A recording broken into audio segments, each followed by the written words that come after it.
Welcome to the Embodied Mystic podcast, where we explore the path of feminine awakening and luscious womanhood. Together, we'll be diving into topics like sacred sexuality, feminine embodiment, spiritual healing, and soulful relationships. I'm your host, Tamar Raphael, tantric mentor and Aries hype girl, here to guide you back to the temple of your body and fall in love with being a woman. I look forward to journeying together.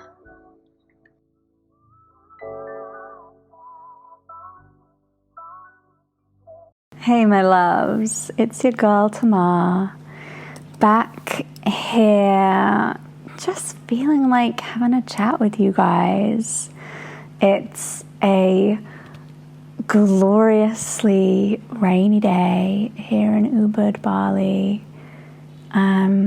Just sitting in my big lovely armchair, wearing my beautiful new bamboo trousers that I had made.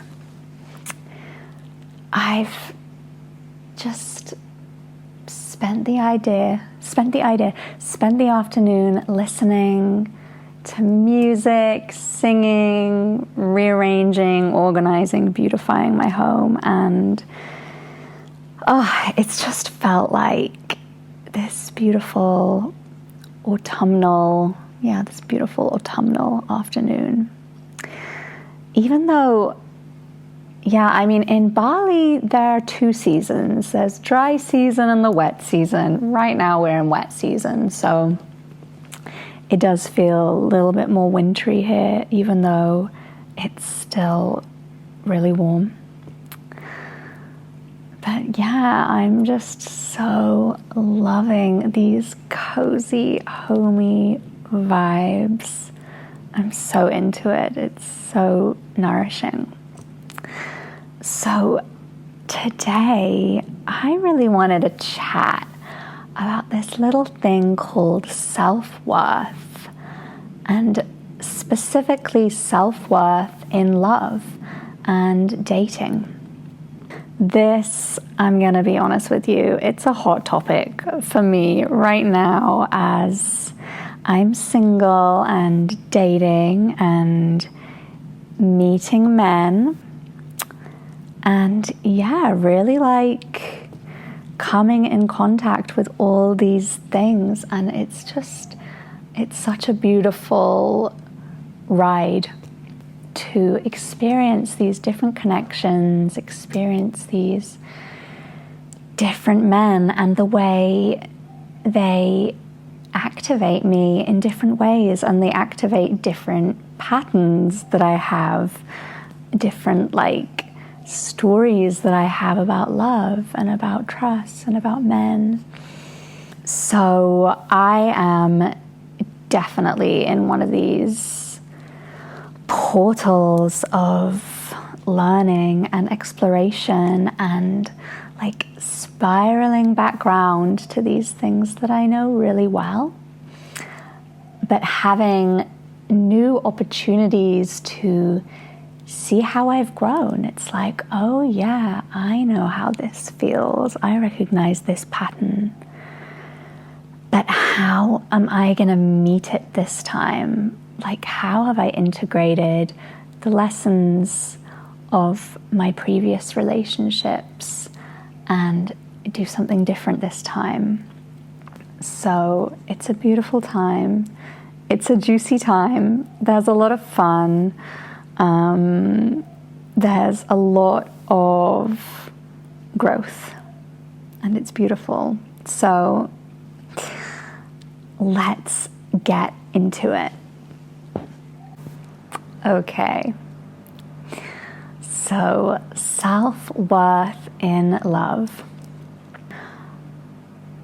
Yeah, I just share a little snippet of my dating history. So when I was 18, I had my first proper relationship, and it was a dream. I had boyfriends before then. There were boys I used to hold hands with since I was, very little. So we're not talking about that. I'm talking about like a proper adult, longer term relationship.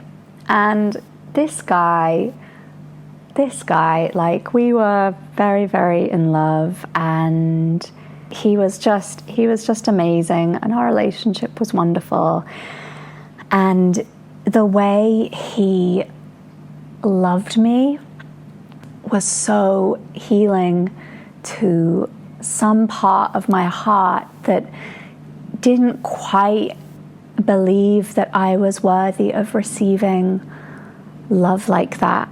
It's like the way he poured his love and presence and devotion over me and my whole life was such a profound healing balm.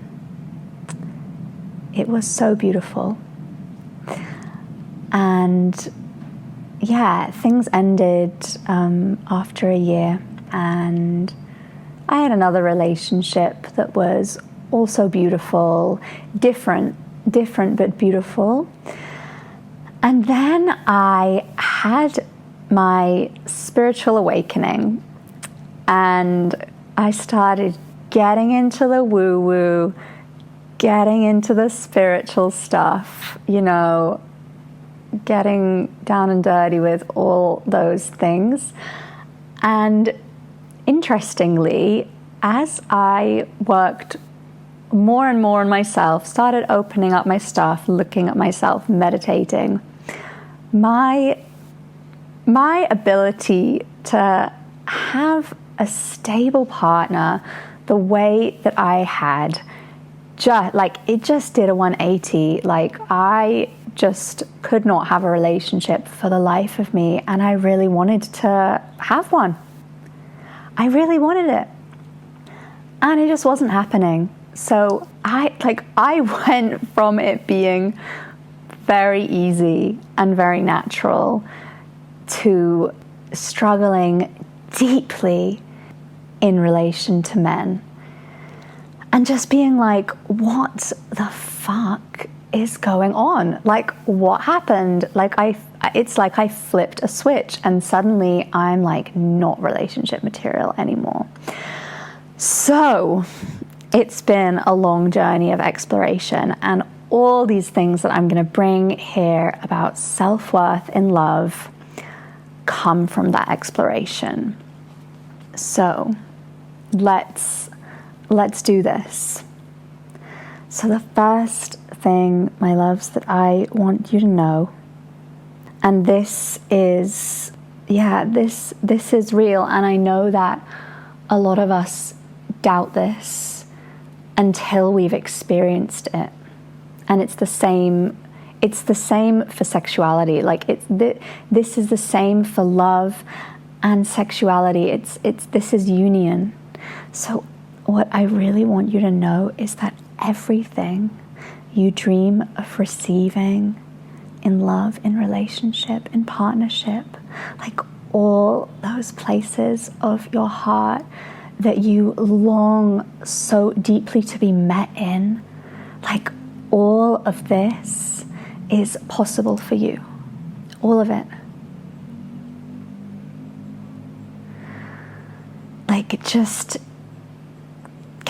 Can you let that in? That everything that you want is waiting for you. It's all there for you. It's yours. Like, I didn't believe it until I experienced it, and just experiencing it changed me forever. So if you haven't had that relationship where you feel so deeply met, so deeply seen, adored, cherished, ravished, like meeting on all levels, I want you to know that it's there for you. It is. And all of that is on the other side of you doing the work to believe that you are worthy of it. So, the next one. So, this is a new podcast, so I don't know who's even going to be listening to this, but I'm guessing it's going to be a lot of babes in female bodies identifying as women. So this one, babes, this is really for you.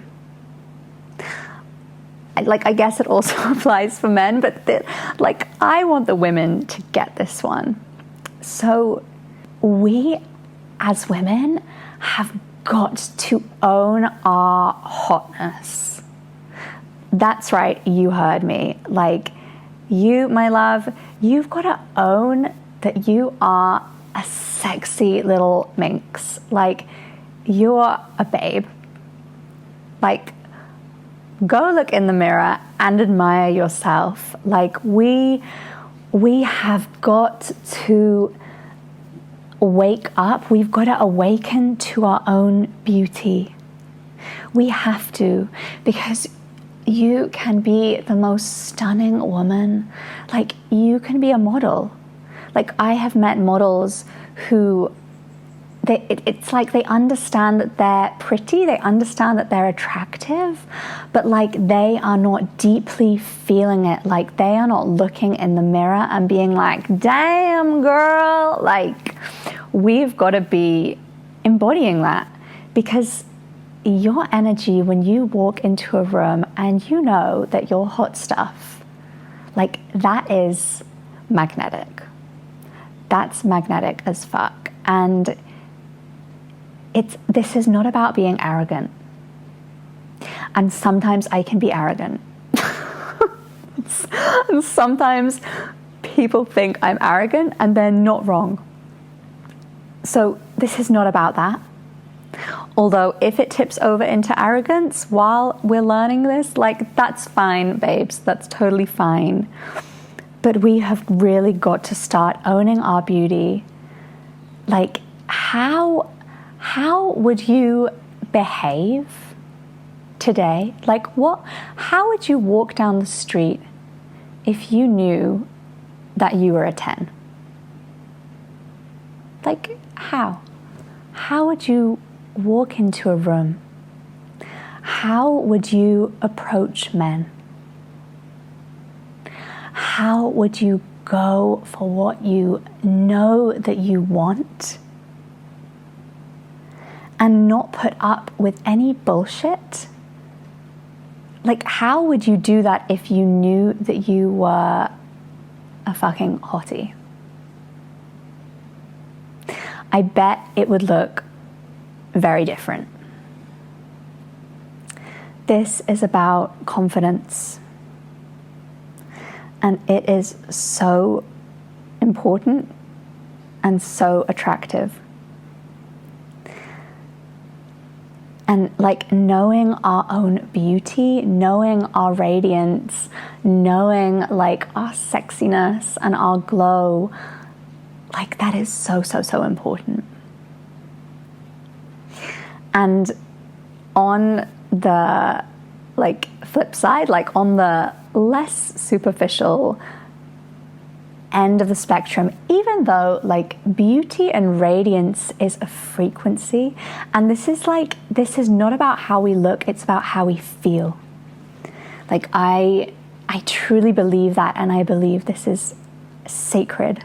This is sacred and important. But on the other side, if you're someone who's listening to this, chances are you are someone who's reflecting on themselves. You are someone who's looking at their patterns, looking at their lives, and asking, how can I be a better human being? How can I love more? How can I leave a positive impact wherever I go? If you are someone who's doing your inner work, who wants to be better, and who is like making those steps. You, my love, are a rare breed. Like, you are a jewel.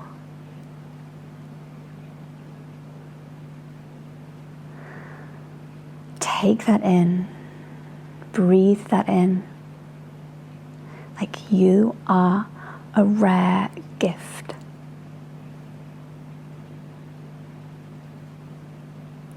I had a conversation with my beautiful friend Erin Kiner a while ago. I'm gonna like find this thing that she said to me because it was just so exquisite. She was like, your heart is a diamond, and only the most skilled jewelers may hold it. How exquisite is that? I want you to anchor into that frequency. I want you to own your worth. So, knowing that you're a hottie, knowing that you are a rare jewel, how are you going to move? Because, my loves, here's the thing. People treat us the way we allow them to. People treat us the way we allow them to. And this is something that, you know, it's like whether we acknowledge it or not, whether someone is spiritual, quote unquote, spiritual or not, we as human beings, we are like deeply intuitive beings, and our aura, so like our energetic field, this thing that is circling us at all times that we can't see unless we have is it clairvoyance? That's when we see. Clairvoyance, yeah. Like, unless we're clairvoyant, unless we see energies and energy fields, we're not going to see it. But we can feel each other. And when we come into contact with another person, they can subconsciously pick up this information that we're carrying in our field. They don't need to know anything about us, and they can subconsciously pick up our standards, what we allow, the kind of things in relationship that we're a yes to and the kind of things that we're a no to. This is a deep topic. But we will attract people who treat us the way that we allow. And as much as we want to make someone else the villain for the way they treat us, and like I am putting my hand up here, like I totally have done this and I still do this. Like, we've got to take responsibility for the way that we're allowing others to treat us. Because someone can treat us in any kind of way. Like, someone can be dishonest, or someone can, let's go with the dishonesty thing. Like, someone can be dishonest. Someone can outright lie, or someone can just kind of withhold the full truth, be a little bit sneaky. And if we get even the slightest whiff of that, like the slightest whiff, like the slightest hint that something shady is going on, and if we don't take the time to really like excavate that thing, like listen to it, check it out with them, see how we feel about their answer. Like, if we don't do that and make a decision that's in alignment on our deeper values based on what we're getting from them, that's on us. That's on us. Like if someone is dishonest or not fully upfront, like if someone doesn't give me the full picture and I ask, and then I find out I didn't have the full picture, like if I go back to that person, if I stay in there, give them another chance, give them the, what's that expression? Give them the benefit of the doubt. There we go. If I give them the benefit of the doubt and go back and they continue in that behavior, to my knowledge or otherwise, like that's shame on me. Like shame is maybe not the frequency, but it's like that one's on me. Because I allowed them to treat me like that. So how can I go back to them and expect them to be any different? Like, and it hurts, and we want people to treat us well. But we've got to be really clear on our boundaries and our standards, and not just be clear on them, but actually like be in integrity to them, with them. And I think this is hard for a lot of us, and this is hard for the feminine inside of men and women, because we feel and we love and we get to know someone and we're there, like most of the time because it feels really good. And we're just like paying attention to the goodness and the beauty and the light and the magic and the passion and whatever it is that keeps us there. But we're missing this masculine piece of like, where's the backbone? Where's the integrity? Where's the line? Like when are we drawing that line in the sand and saying, no, I have standards. I have boundaries. And this is why it's so imperative that we're clear on what we want. We're clear on what is our hard no. Like, what's the hard no in a relationship? Are you okay with someone who eats meat? Are you okay with someone who smokes? Like, does it work for you if someone has a family already, or like has a child that they had with someone else? Like, these are all things to consider, and so many more. So being clear on what we want when we go into these things, and having the power to walk away from what's not aligned with that. So moving on to the next thing. So this one comes like after we've been on this journey, like after we've been like in our kind of spiritual, sexual, or just like relational awakening for a little while, we will have had the chance to observe our patterns and our pain points in relationship. So we have got to do this. Like, we've got to look at the past and just ask ourselves, like, what are the repeating patterns in my life, in relationships? What are the things that really hurt? What kind of people do I tend to be drawn to? What triggers me? Like, what upsets me in relationship?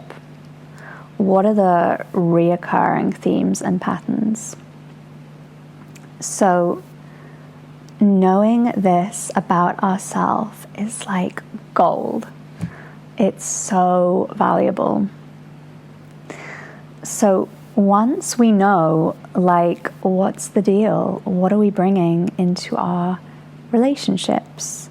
What's our relational, like, I don't want to say baggage, because like baggage, you know, it has this really like negative connotation, and it's, you know, we all have baggage, but this is about like, what are we dealing with?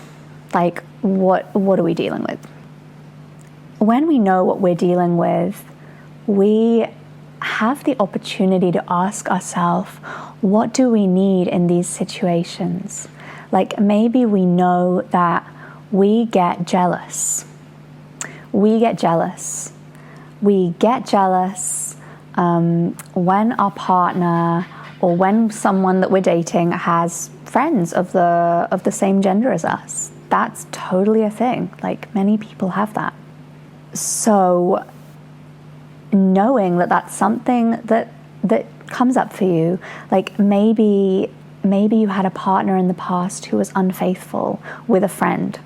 So like, if that's something that happened, then feeling distrustful, afraid, you know, maybe even possessive, like jealous, all these things would be super normal and super understandable.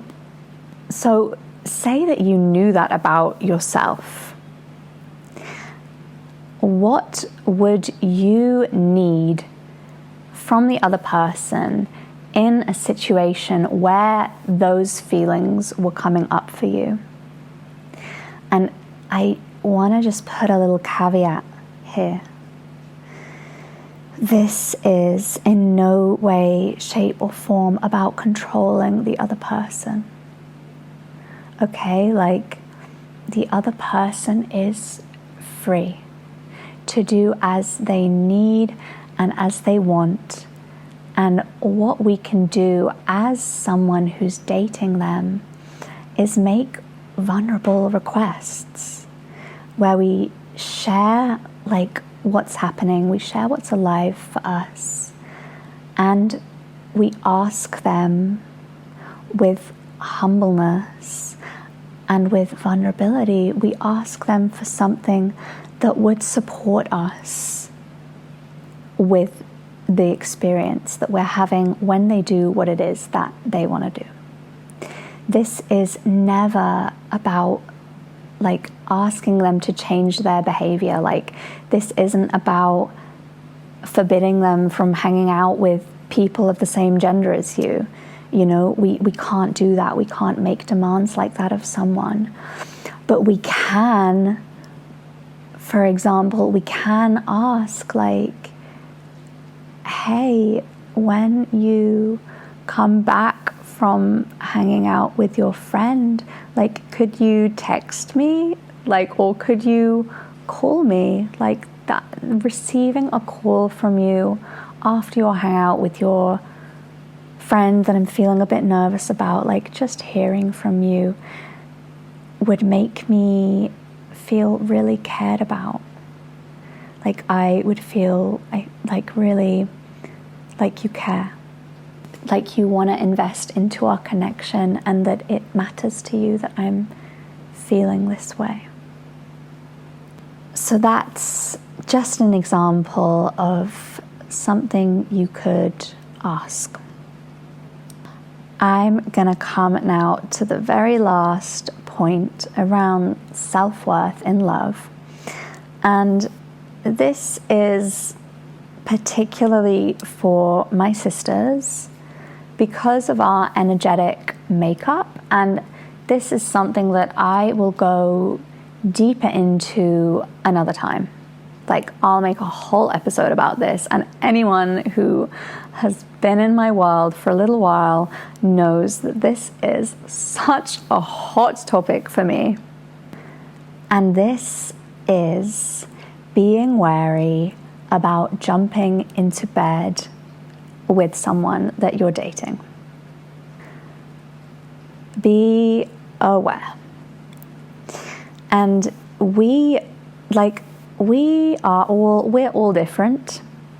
And I know this with certainty in myself, and I observe it time and time again amongst feminine essenced women, especially those who are on like a deepening path. They're like walking with spirit. Like the kind of women listening to this right now are generally the kind of women who, when they open sexually, a part of their heart opens, and there is like no going back from that point. That is like the point of no return. And things shift drastically. It's like we're playing a very different game once we've started making love with a man. Like we have let him deeply into our inner sanctum, and this is so beyond the physical, although there are some very magical things that happen for us as women on a physical level and a hormonal level, in so many ways. It's really meaningful to open a sexual connection with a man. A lot of us aren't aware of our worth and of how truly special it is to be intimate with someone. Like what that really asks of us, how that bonds us with someone energetically and spiritually and in our hearts. And our sexuality is not something to just be like handed out willy-nilly to anyone whenever they want it. Like, no.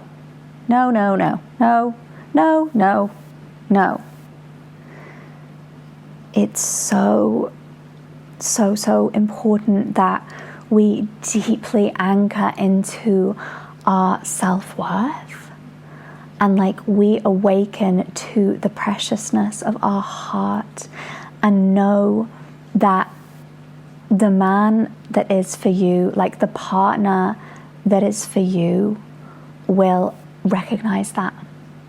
Like they will recognize the preciousness of your heart. And although they might be like so turned on by you, they will not rush you. They will not ask for anything from you sexually until you're ready, and they will want to protect you in that.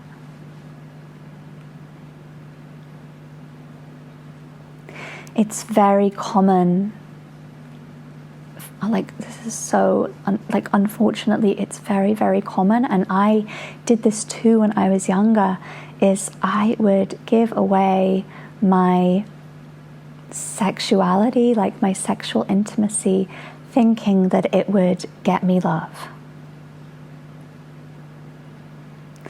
So many of us do this.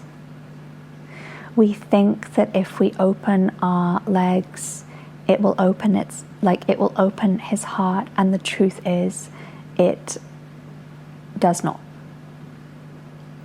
It is very rare that happens, unless there is already a deeply significant emotional, like heart connection with someone.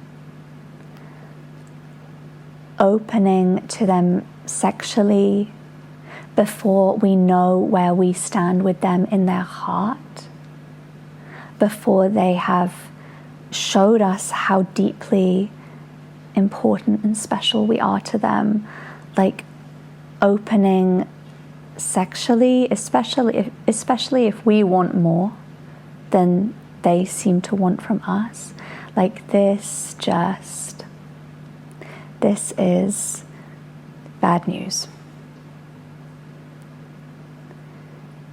If we want a partnership, if we want that union and that devotion from a man,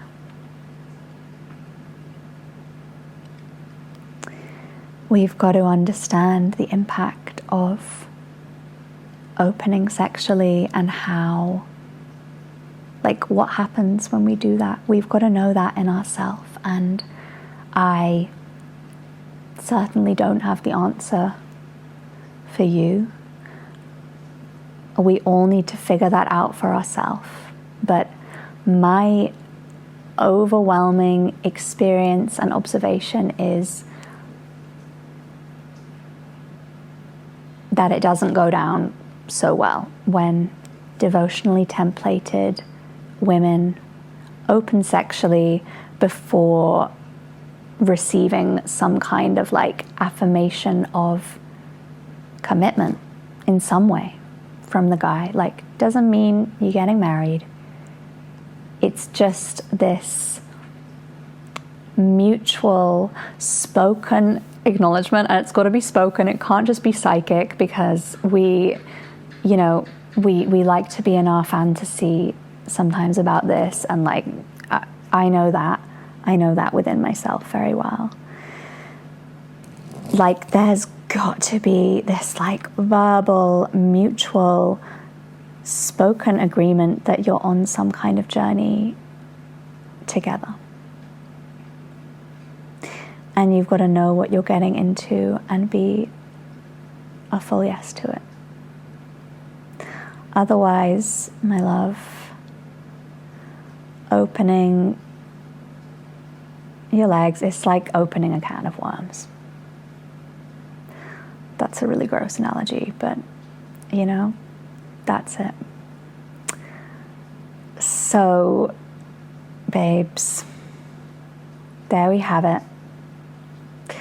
We have got to be claiming our self-worth.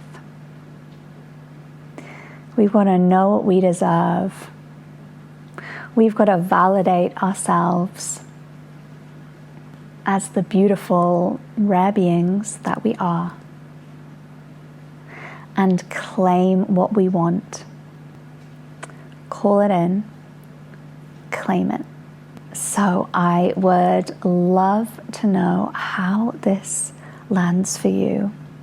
Let me know, was there something in here that touched you? Was there something in here you want to go deeper into? Was there something in here, did you have any aha moments? Are you taking away something to reflect on?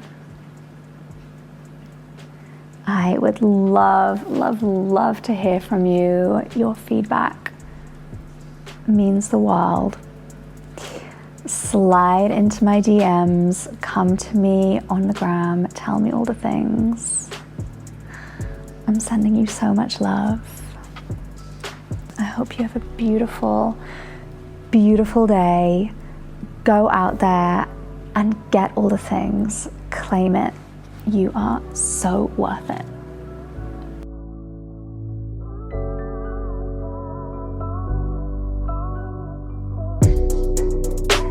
You're listening to the Embodied Mystic podcast. Thank you for being here and for hanging out with me. I hope you enjoyed today's episode and that it could serve you in some way. I'd love to hear from you. My inbox is always open. Let me know what spoke to you in this episode, and if there was a moment that lit you up or brought you into deeper self-reflection. If you loved this episode, I'd be super grateful if you took a moment to leave a review or share with a friend. You can do this easily by visiting the link in the show notes. It's been a real pleasure connecting with you today, and I'll see you soon.